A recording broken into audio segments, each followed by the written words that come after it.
Alright guys, here I am coming at you with the latest project on the channel.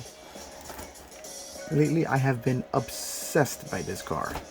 And I went into my new favorite place in the world, a place called Tech Toys.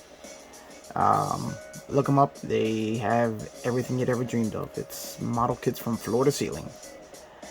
I was looking around in there looking for, actually went in there to buy the Battlestar Galactica from Moebus, and out of the corner of my eye, I saw this thing. And I've loved this car forever, but I've never been able to find a model kit of it. And they just happened to have this sitting in the store, so I grabbed it and ran. Of course, I paid for it first. This is the AMT 125th scale. This is called the Art Series. It's got 3 different versions of the car you can build in here. And it's one of my holy grail cars that I've always wanted to build. And now I get the chance. So let's take a look at it and see what we got. In other words, what's in the box? What's in the box? Alright, let's take a look. I already started looking at the body because I couldn't help myself. Even before we started on the channel, I just really needed to take a look at this. And this is a very old tooling, which is evident once you take a look at it, as it needed quite a bit of work before you can even start painting on it. I've been engraving the panel lines here because of the fact that all the details are very softly molded into the plastic, and you got to be really careful because you're going to lose a lot of it if you put too much paint on it. I don't know if you can see the Opel GT badge here, the marker light here, the door panel lines were very, very soft. I had to do quite a bit of work there to get them to show. There is also quite a bit of flash around the windows. The rear quarter here was misshapen, had quite a bit of flash, and I had to clean that up quite a bit. Fender wells.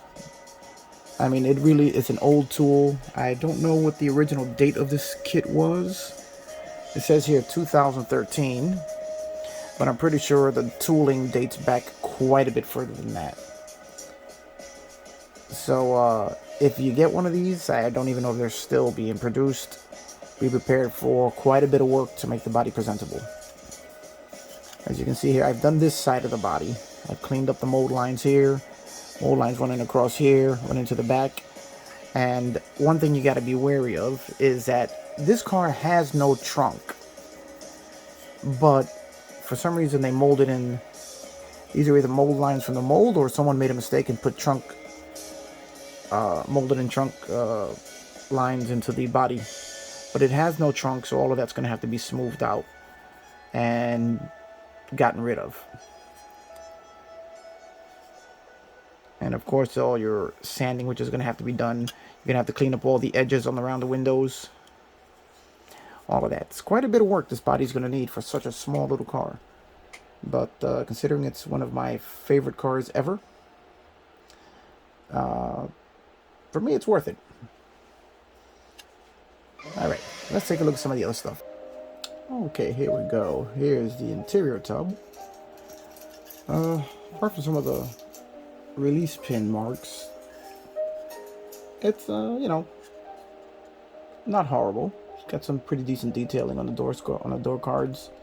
Here you can see the detailing for the center console.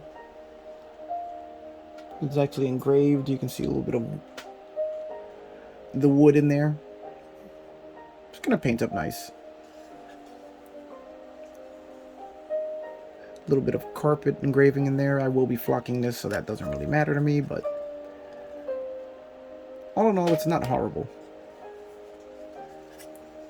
Alright, let's take a look at the chassis. The chassis does leave a little bit to be desired. As you can see here, there's not much in the way of detailing. You can see, I think, brake lines on there. There really is no texturing to it. There were release pin marks here and here, and as this is part of the body work, those will have to be smoothed out. I'm in the process of removing those now in order to not have them show through in your paint. You know, it is what it is. Not the most detailed chassis in the world, but with a little bit of paint and detail work, should be made to look nice. Alright, let's move along. As I stated, this model has 3 different versions of a car you can build.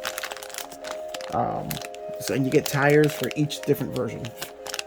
So you're going to have quite a few tires left over on this. And it also has several different engines. Well, these are the 2 metal axles. I mean, it does have metal axles that roll through it, so it will be a rolling model, and it won't have a full suspension setup. So we'll have to see what we can do with that. And these are velocity stacks for one of the engine versions, if you choose to build that. Real metal velocity stack, which is pretty neat. You have some pad printed tires in here, as you can see that there. So it's you do get quite a bit for your money in this kit. Now, one thing which I found kind of odd is that there had to have been some sort of error in the packaging when they packed this box up, as I have 2 complete windshield and taillight sets. So let's hope that there's nothing missing when they mistakenly put in 2 windshields in this thing. Windshields are, you know, what they are. I'm not going to take them out now because I don't want to see them get scratched or anything, but they look pretty clear. The taillight detailing is seems to be pretty nice. I'm not 100% familiar with all the details on this car, so I can't tell you how accurate they are. It's going to be quite a bit of research I'm going to have to do. But they appear to be pretty clean. A little bit of flash on one of the taillights. Pretty much on the same, the same taillight on both sets have flash in the same place. Guess we got to weaken the molded. One of the tools is weakening there. Okay, let's see what else we have on this side. Hey, we get a whole round 2 models catalog. It's like the good old days when they used to put these little catalogs in everything. Oh, Star Trek kits. Love my Star Trek kits. Quite a few things that round 2 has. An Avanti. Oh, maybe looking for that. Alright, let's continue with the model stuff. Okay, what else do we have here? Here we have the decal sheet. I don't know if you can see through that. There's quite a few. Why don't we take a look? Let's get the.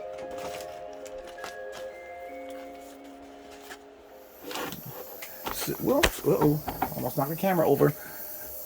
I'm using a new rig and a new setup here, trying to see if I can make my videos look a little better.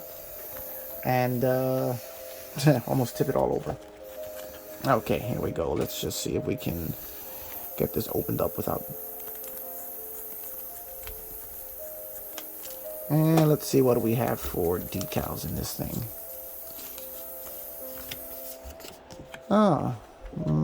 We have decals that I will, for the most part, not be using.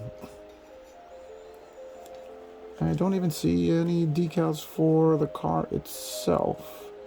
These are for the hot rodded versions of the car. And I don't think I will be using any of these.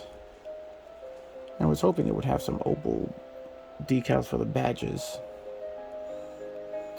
But don't see any of that. Alright, so we're going to have to see what we do about that. As I like to build my cars as stock versions or street versions of the car. Not necessarily hot rods or customs. And here's the instruction booklet here. Let's see what we got here. Here you can get, you can build the stock 1.9 liter 4-cylinder Buick V6. We will probably be doing the Buick V6 but without the velocity stacks. And we also get optional parts for the interior, a roll bar. And here are the 3 different tire, wheel and tire combinations. There's your body work, the chassis. All in all, it's a very simple build. So as usual, something this simple, I am going to see how overly complicated I can make it. You can put stock, rally, drag, or custom version of the car. So let's see what we can do with that. Okay, and here we have the chrome tree. And as you can see on this chrome tree, we have 3 different sets of rims, 2 different front bumper assemblies, all sorts of bits and pieces for the suspension, engine.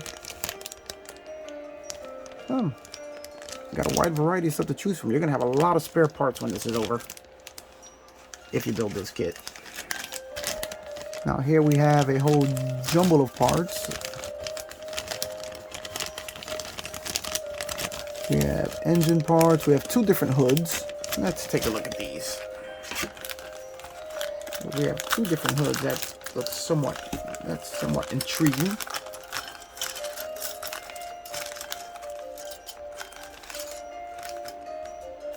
Actually, I think we have 3 hoods. We have the hood for the engine,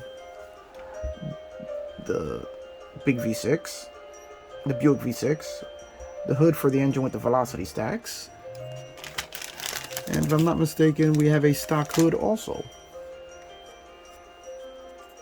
A few pin marks and all of these, that's all going to have to be cleaned up.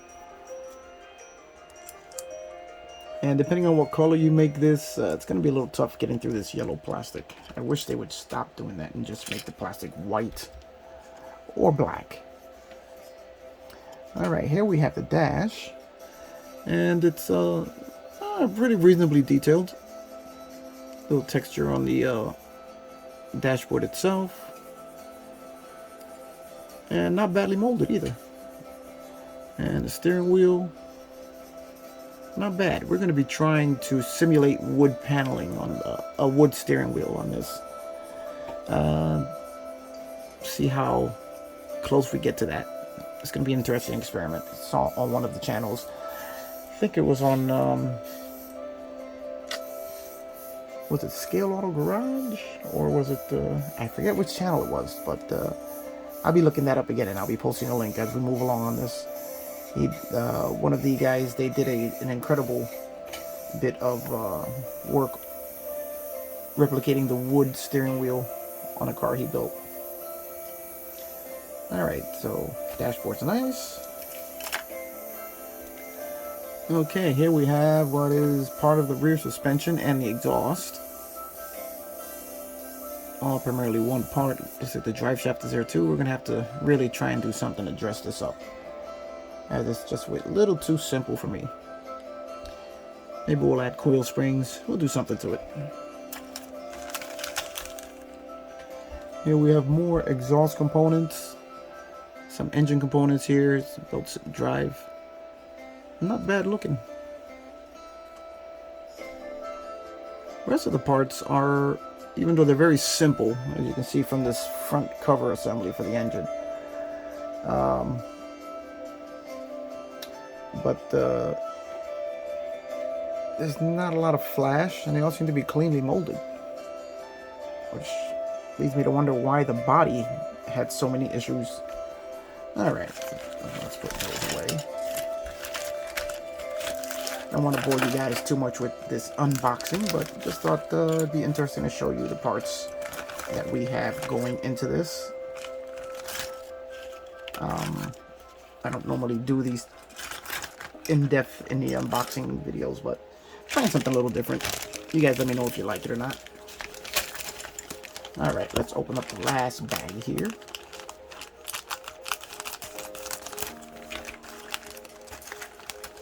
And here we have more interesting stuff here. Here's half of the engine block. I hope the other half isn't still in the bag. Oil pan, good, a separate oil pan. That'll save on some seam work. Here's another front cover, a bit more detailed. Belt drive assembly, more exhaust components. Seats look to be pretty nicely made. Reasonably detailed. I mean, you go into this kit, your expectations have to be realistic on a kit like this. It's an old tool of an old kit, which has just been reissued. So, it's good for its time. You can't expect to me a quality from something like this. But it still seems to be a pretty neat little kit. Here's our last hood with our power bolt for the 4-cylinder engine. This is the hood I want to use, as I want a totally stock appearance on the car. Wheel inserts. Here we have the other engine block. This is the V6. And we have some rear suspension components. More exhaust components. Pretty nice. Okay, and here we have the 4-cylinder, the other half of that 4-cylinder engine. So there's not a ton of parts here, and it's not the most detailed kit in the world. Oh, and another interesting aspect of this kit, they call it the Art Series, because each one of the kits in this series comes with an art print that is suitable for framing. And this one is, must admit, is pretty nice. It's print is not printed in the box. It's actually a whole separate print. And let's see what we have here. Opel GT Mini Muscle Car. AMT's original art series puts a spotlight on exciting commercial work created for model kit packaging, spanning from the 1960s to present day. This exclusive 12x9 print is a high-resolution direct reproduction of the actual priceless illustration from AMT's historical archives, with no added copy or graphics. This is actually pretty nice. I mean, I happen to love the box art from the models, and I try to save them whenever I can. And the fact that they make one that you can hang on your wall is actually pretty nice. Got to give it to them on that one. So we're going to store that back inside there. Let's drop everything in here. Alright guys, so that is pretty much it for the Opel GT. And that is the way it's pronounced, Opel. As I was taught by a Swedish young lady I knew years ago, that is the way it's pronounced in Europe. We're going to dump everything back in the box. And I'm going to continue on with cleaning up the body, as there is quite a bit that still needs to be done. As a matter of fact, let me just give you a good look at. These are the panel lines in the body. As you can see, they're not very deep, and you can lose them easily. And these have already been, I've already scribed them a little bit. I still have quite a bit more work to do on them, but I don't know if you can see the difference here, how much deeper they are now, and how much more they stand out on the body. Matter of fact, I went a little too deep on this one, and I almost cut the door out, which, if I really wanted to, I could have continued and just cut the doors and made opening doors on this, but this guy is just a little too tiny for that. Even though it is 1/25th scale, the car itself is tiny. So in 1/25th scale, it's still going to be tiny. So we're going to get back to work on this, and we will see you on the next round. And remember, if you want to continue to follow this build, just subscribe, and if you like what I'm doing, like it, thumbs up the video, tell your friends, invite your neighbors, put your dog or cat in front of the screen and have them watch, because there's more to come. Alright, see you on the next one.